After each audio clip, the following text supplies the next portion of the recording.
All right, let's get busy. So I'm going to start off by saying this. Listen, I highly encourage you to really listen into today's podcast because this is one of those messages that could really be transformative for you. As a matter of fact, I'm just going to tell you it will be transformative for you.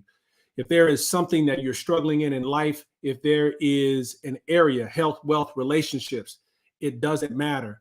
Any area where you might be stuck, this is going to be big. But I do believe that if you receive today's message, if you really receive and grasp this message that I'm going to be talking about today, talking about a commonly held belief that holds believers back, then I'm just telling you this is going to bless you. If you have not subscribed to the podcast, make sure you have. This is one of those ones that you want to share with somebody, right? You want to share with somebody, anybody. I'm just telling you because when I understood what I'm going to share with you today, it drastically changed the rest of my life. I mean, it was literally like transformative.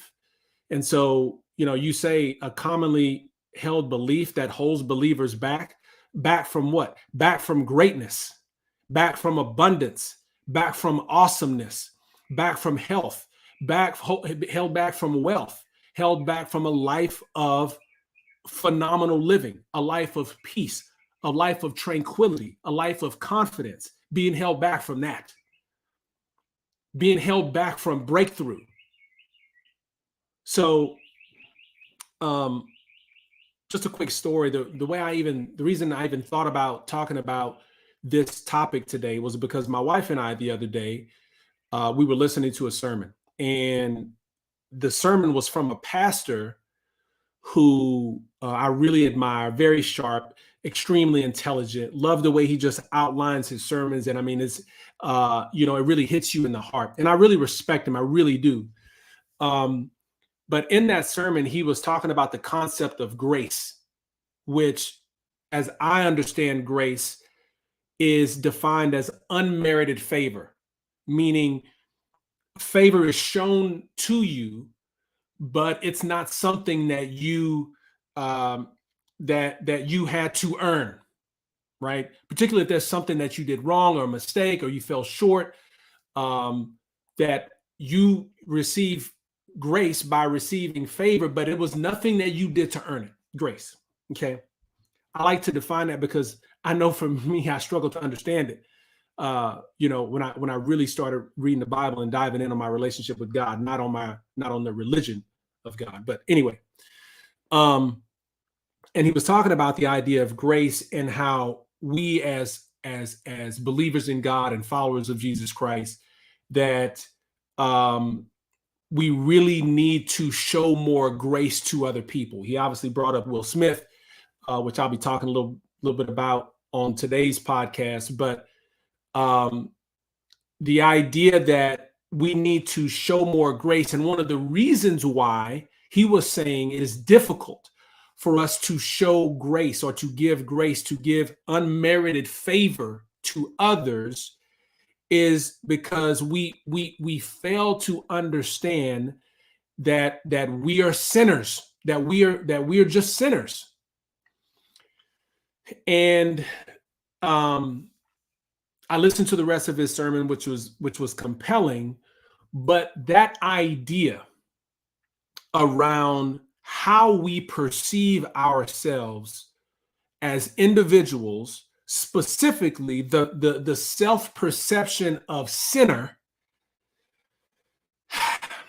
Listen, I need you guys to bear with me today because there may be some people whose beliefs that I may challenge as we talk today.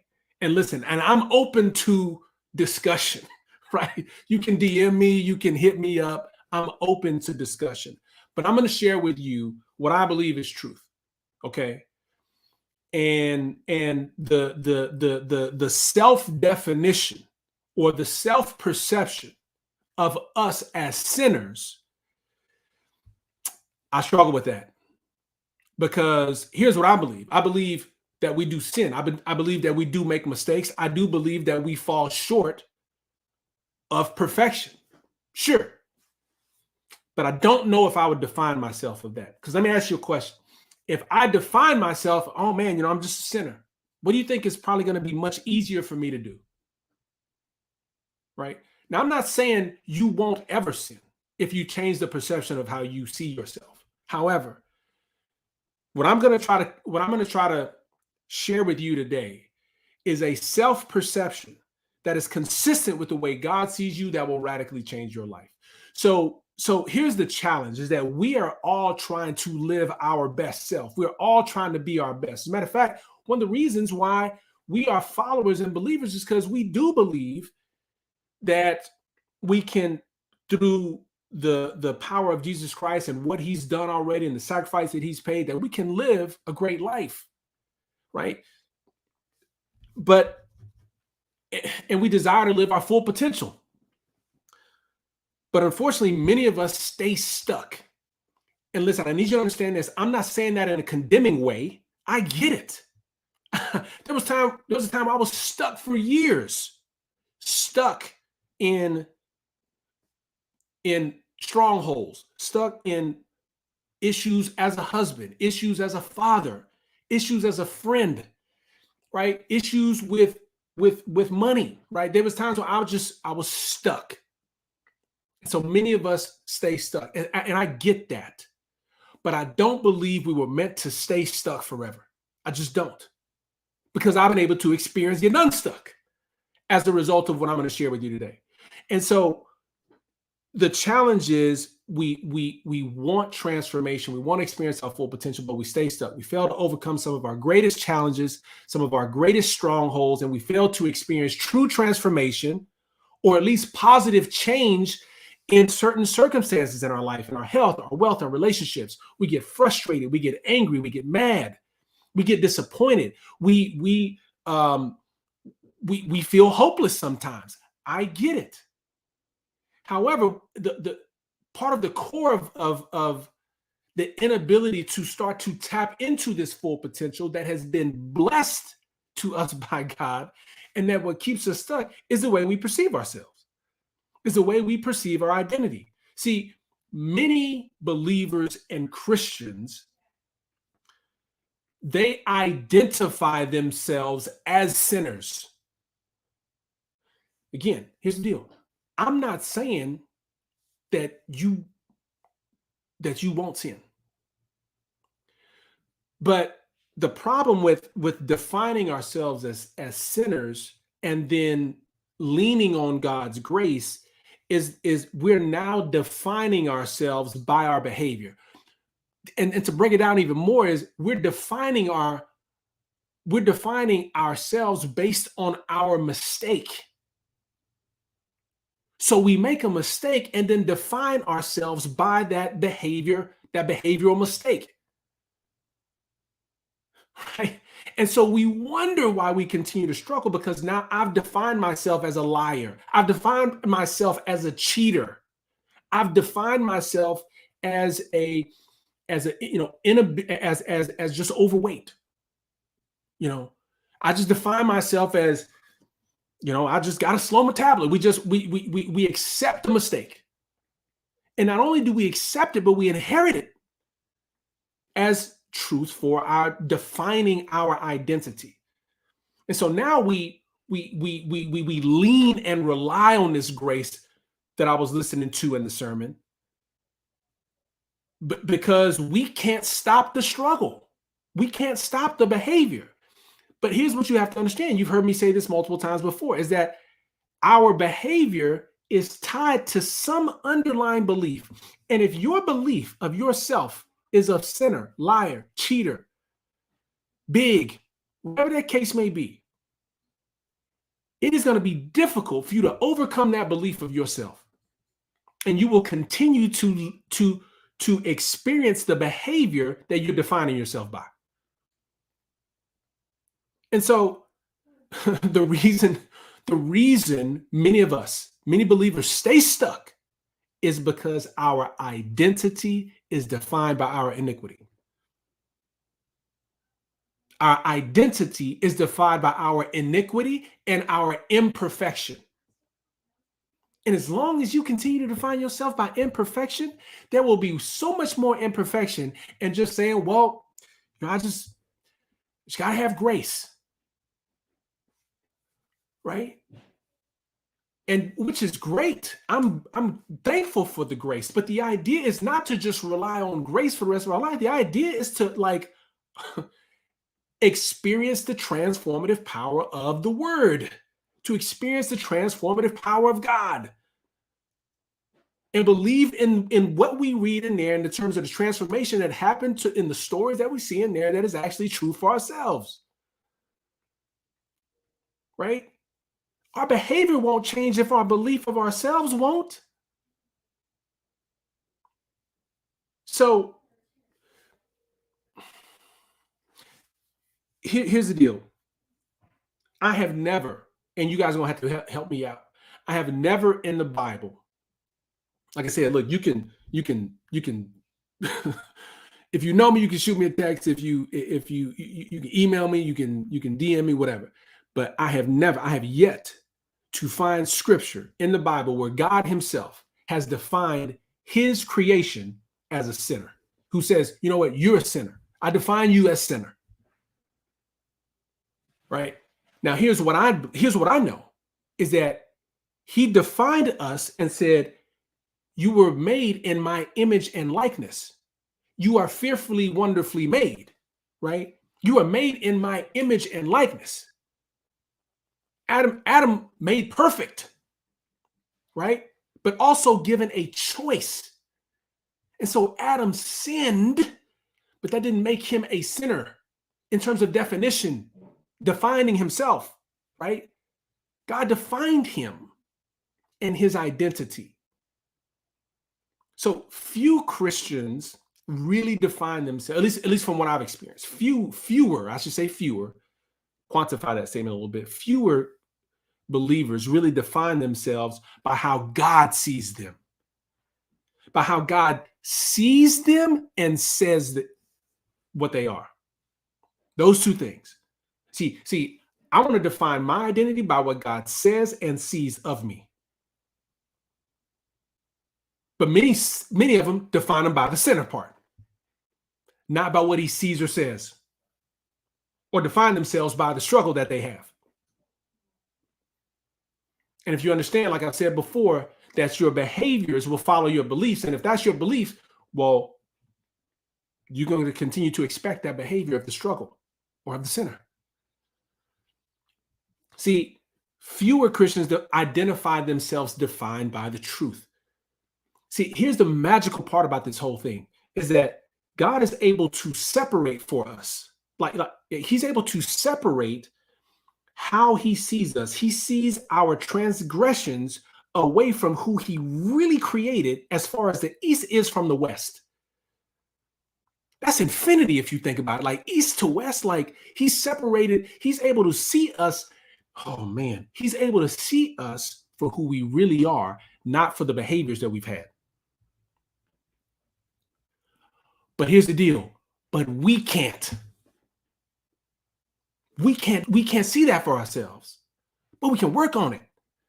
We can shift the way we see things. We can shift the way we see ourselves in truth so that we can break through some of these strongholds, man. See, now check this out. Now, if you believe you were created in his image and likeness, that you were created great, that you were created amazing, that you were created image and likeness means that you have some of the ability to create. You have some of the ability to do what God can do. We are God-like. I mean, right? When you see yourself in that image, things change. When you see yourself in an image in the image and likeness of God, right? God is perfect. I'm not saying you're going to be perfect, but here's what I'm saying is that there's a difference between, here's what I need you to understand. There's a difference between grace and somebody saying, you know what? I'm going to have grace for you because because you're just a sinner. And I really don't expect a whole lot much more than you sinning. So there's that. That's option one. Or grace being able to say, you know what? You are extraordinary, made in the image and likeness of God. And you just made a mistake. You know what? You got off track, but that ain't you. I mean, that was a sin, but that ain't really you. Like, that's not you. So I have grace because I realize that that's not really you. Which one would you prefer? I don't know about you, but I like number two. See, this changed for me. I'm going to tell my story, but like when I talk to my children and they make a mistake, you know what I tell them? I say, that's not what we do. I talk about like foundation. I say, that's not you, son. That's not you, daughter. That's just not you. Now, there's got to be some accountability in place, right? I mean, yeah, you made a mistake, but that's not you. I don't expect that from you. So look, let's address the issue, but at the end of the day, let's realize that that's not how we act. That's just not us. Because at the end of the day, you're great. You're not defined by your behavior.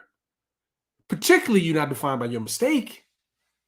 But see, here's the deal. If you define the belief of who you are, that will also carry on into your behavior. But your behavior can't define who you are. It starts with the belief. So God gives us concrete references for our identity, and it's just not sinner, right? There are a couple of examples that will make this concrete for you. I'm a sports fan. I'm a basketball. I can't say that I follow the NBA because the game has changed since I really followed it. But certain individuals I like to watch. One of which is Steph Curry. You may have heard me give this example before. But Steph Curry is arguably the best shooter ever to play the game. At the very least, you got to admit, he's one of the best shooters currently in the NBA, one of the best shooters ever to play. Now, if Steph Curry, and we say Steph Curry is a great shooter. If he misses a shot, do you call Steph Curry a misser? No. That was a mistake. Hey, if he has an off night, we just say, it's just an off night. Steph Curry, still a great shooter. Right, but many of us, we have the mistake and then define ourselves by the mistake. We'd be a misser if that's the case. Define ourselves, say, I'm a sinner. Right? At the end of the day, we do sin, but we do sin, but we can't define ourselves by that because we will just continue to do that. And now we have to just lean and really rely on God's grace instead of being so grateful for the grace that we had for the times when we just kind of slip up. But we know that we're really built for greatness. We know that really we're great shooters. The other one I think about is like a computer. You know, I've got a great computer. I've got a great computer. Computer works well. Every now and then, you know what? Every now and then, glitch. Like, oftentimes and not like does what it needs to do, great computer, but every now and then there's a glitch. I don't then just say, you know what? Oh, poor computer, horrible computer, right? That's not the case, right? The standard is greatness. The standard is greatness. The standard is Jesus. That's the standard. And when we come to realize that same spirit that's in him is in us, that's what has to be defined by us. And then we carry that out. And then every now and then, you know what? Yeah, man, I get it. We have a glitch. Every now and then, you know what? Yes, we miss a shot. See, real quick, man, you got to understand my story. See, the light came on for me when I understood this. See, because my behavior in life as a husband was horrible. My behavior in life as a father, struggling. My behavior in terms of my character, we'll talk about character here in a little bit, toward friends and right, it's very transactional, you know? And these behaviors, just like they wouldn't stop even though I wanted them to stop. And maybe I was working hard to stop. They just keep happening. Even despite the fact that I was, you know, really really trying to change, really trying to read the word. And it occurred to me one day as I was reading the Bible and really diving into the word. It's like, these behaviors aren't me. They aren't defined by who God says, about how he defined me. And it occurred to me that the person that I had desired to be so long has been there. Oh my goodness, I need you to get this. The person that I had desired to be in terms of the behaviors and the habits and the way that I wanted to be has been there. I just had a whole bunch of glitches and mistakes in the past. And I was looking at those mistakes and I was feeding them back into my spirit, into my subconscious belief that that's just who I was because I did it.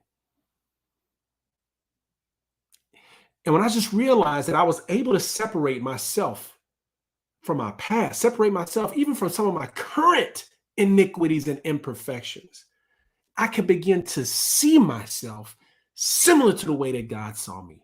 Jesus Christ. And when I was able to do that, things changed because I could see my identity for what it was. And therefore, since my beliefs changed, my behaviors changed. And it was less work to try and be this person when I just realized I was, when I just realized who I was. Right? So the question is this, believer, what do you believe? See, here's the deal. I know that you believe in God. I know that you believe in Jesus Christ. I get that. But here's the question I have for you. But what do you believe about yourself? See, God, Jesus Christ, he believes in you because he knows what he made. And he's saying, listen, I see you separated from your behaviors and actions and mistakes. Matter of fact, I separate you from the great things you do because I know you can do even greater. And I can see you for who you really are. God has a filter, man. I think about like filtered water. Have you ever had like a pitcher where it filters the water or some kind of jug that filters water? Have you ever looked at that filter? Dude, that thing is dirty. You sometimes look at that and be like, dude, like we drink this. Like, I'm so grateful I got that filter because I can drink this pure water because that filter is dirty. God's able to literally filter us from our behaviors and be like, oh, that filth, man, that ain't you. He can throw that away. Like, that's not you. I can see who you are. Imagine if we could see ourselves as pure as filtered water, man. Things change. So again, my question is, believer, what do you believe? I know you believe in God. I know you believe in Jesus Christ. I get that. And that's awesome. But you got to believe in what he says about you as well. See, I believe the Bible is truly transformative in every single area of your life, in your health, in your wealth, in your relationships. Right? I just believe that because I've been able to experience it. And I want other people. The reason why I'm talking about this today is because I want you to be able to experience the exact same thing. But you gotta receive the truth about who you are, not defined by what you've done.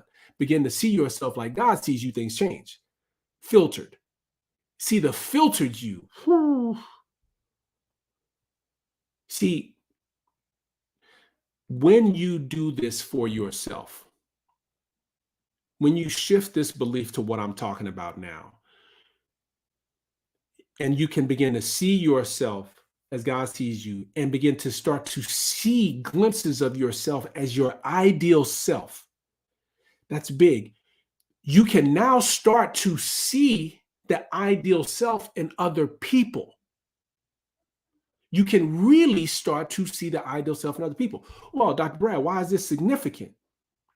Because most people see and define other people by their behavior. See, we see people on TV, we look at a Will Smith and be like, I can't believe he did that. And we say, Will Smith, bad person. Or this person, let's just take it there. This person who murdered multiple people and in jail, bad person. Bad person. Well, if we take what I just talked about, God's able to separate what that person did from who he designed and created them to be. Right? Now, again, the reason why this is so important is because if we can't do this for ourselves, we will then begin to, in our relationships and people that we interact with, we will define them by their behavior. How many people, you feel me on this, somebody cuts you off on the road, behavior, and you ready to roll up on them and be like, man, the behavior, you've defined this person, I can't believe they did that. This bad person did this to me. Behavior. We don't know who that person is. Here's what I do know: God made them, and that they shouldn't be defined by their behavior, even if it was something that pissed us off. So what happens is this: when we see people based on their behaviors and their mistakes, we often treat them in a level of anger, frustration, fear, already preconceived notions about them, and that's exactly how we treat them. And the unfortunate truth is the reason we can't see them in their best self is because we haven't been able to see us in our best self. We can't offer grace, the grace we was talking about before, because we can't offer grace to them because we've yet to be able to offer grace for ourselves and see ourselves in a way that in our ideal self. So, you look at somebody like, who is incarcerated, somebody who we look at, bad people in jail. I look and say, you know what? That person probably never really had somebody who saw them for who they really, really were and was able to separate their behavior from who they really were. And they got projected onto them frustration. You can't do this. Why are you doing that? This makes no sense. And they just kept getting poured into them who they were based on their behavior and mistake. We do it with our spouses, we do it with our kids, we do it with our business relationships. And so now our circumstances are influenced by how we're seeing people, and how we see people is based on how we see ourselves. Jesus Christ. So, one of the other examples I think about is walking. When we're young children, or when we're babies, or we're teaching babies how to walk, they're just learning how to walk, and they fall down. And we know that's part of it, right? But here's the deal. The standard is walking. The standard is walking. And that is what we expect, is that you will be a walker. The standard is walking. And yes, you may fall a little bit, but the standard is walking. And guess what? When you get to walking real good as a child, you don't really trip. It doesn't happen very often. But if somebody just kind of trips out of nowhere, you're like, whoa, yo, what happened? You all right? Right? But the standard is walking. Right? See, the standard is Jesus. And when we know that that's the standard, but here's the deal. You were built for the standard. We were built to walk. We were built to be walkers. We were built to be, oh my goodness, we were built to be like Jesus-like. We were built to be God-like. So that is the standard. So when young kids see themselves as walkers, they walk. Matter of fact, when they see other people as walkers, they walk. And they rarely fall. Oh, man.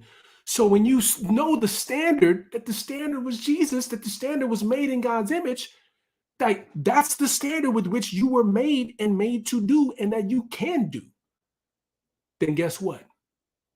You don't fall as much. When you understand the standard, you were built for the standard. We were built to walk. We were built for the standard of greatness. So you don't fall as much. And when you do, you say, thank God for grace. Because all I did was had a little glitch, missed a shot. And you can say that to other people, that they were great. They're great. They just had some missed shots, man. Maybe sometimes a lot of missed shots. But that's okay. So we talk about Will Smith, man. You know, a lot of this talk about Will Smith, a lot of people, you know, ragging on Will Smith. He shouldn't have done it. It was bad, this, that, and the other. Okay. And a lot of people are condemning Will Smith. Now, I need to make something very clear. There's a difference between, or I should say, there's a way to have conversation without condemnation. I'll say that again. There's a way to have conversation about things without condemnation. So we can talk about what Will Smith did, right? But not condemn and say, I can't believe he did it. Why did he do that? Like, that's so disrespectful or whatever, right? So we can talk about it.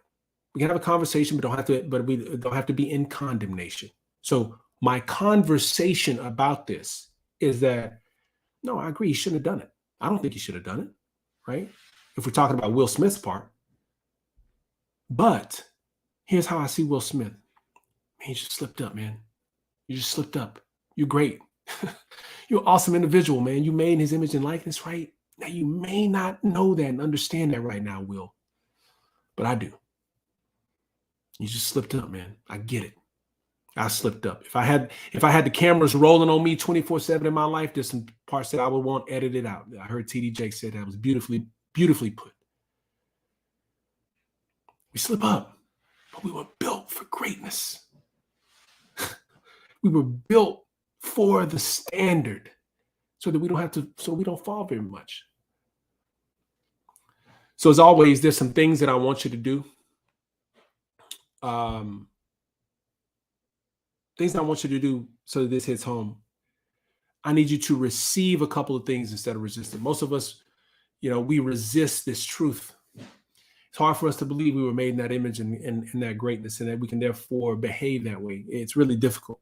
But I need you just to receive it. I need you to open up your heart. This is a heart thing. By the way, that's how God lives. That's what God sees. He don't see all of this mess. He sees your heart, right? He sees the heart. I need you to open that up. And I just need you to open it up to the possibility of just how great you are, because that is who you are. Because that is who you are. And I need you just to receive that. I need you to receive who he says you really are, not sinner, but as he sees and says you are, right? I need you to receive your forgiveness. It's the first thing. Let some of that old stuff go. I need you to filter yourself. Receive the filter that God sees you through. Filter the mess. Filter the past. Get that off of you, right? By receiving your forgiveness, and then receive your identity, your true identity. Behavior changes after that. And when this happens, I just can't tell you enough, man. It's transformative. I want you to imagine what it's like to live a life of power, right? Have power and control over your circumstances, right? Have self-control, right? Have the fruits of the Spirit we hear about, right? Patience, kindness, you know, I couldn't tell you all 7 right now, but like I've experienced them, right? Imagine living a life of purpose, freedom. Literally, this is the thing, freedom from the chains of the challenges that you have and the struggles that you've had for so long, and realize that you weren't built for that. You weren't, right? Receive it. Don't resist it. All right. Listen, make sure you share this information with someone else. Again, if you have yet to subscribe to the podcast, I like to call the podcast the place where you get information for your transformation. So make sure you share the podcast, Elite Performance with Dr. Brad. Specifically share this episode with somebody who you know could use it, which is pretty much just going to be just about everybody you know. Again, I appreciate you guys, and y'all see you next week.